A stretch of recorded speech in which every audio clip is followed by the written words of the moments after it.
A lot of schools began a new year this week with online-only teaching, and it's been a pretty stressful time for a lot of families as they have to adapt and be really flexible. There's a lot to take in right now. We're bringing back child development specialist Betsy Brown. She is the author of the parenting books, Just Tell Me What to Say, and You Are Not the Boss of Me. Betsy, good morning, and thank you for joining us again.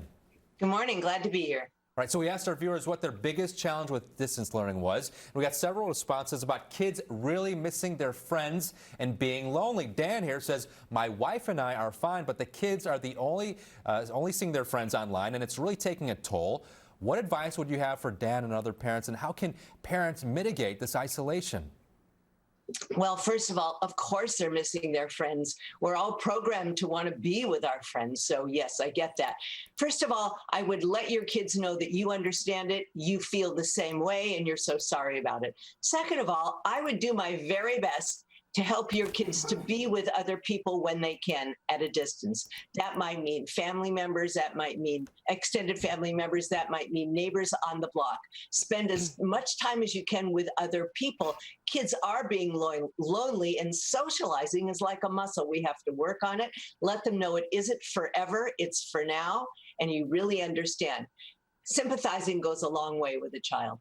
Yeah, we also heard from a lot of parents who are struggling with work-life balance. It's been so difficult. Megan says that her son is used to using a computer for fun and not for school. She's feeling a little overwhelmed trying to help him out while answering all her work calls and attending meetings for her job. For parents who are feeling overwhelmed, what is your advice to help them prioritize their time and, of course, all of their energy?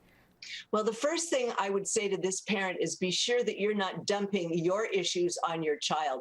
You're feeling overwhelmed, but your child might not be feeling overwhelmed.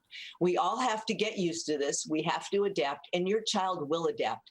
Help your child to understand that his Zoom school is very different from his playtime on video, or on the computer. So make sure that he knows he will have his other time and that this is school time, and differentiate the two. And Betsy, there are parents who can't be right next to the kids all the time. One mom says she's just worried about not being there to help her children. How can parents get their kids to be more independent with their learning?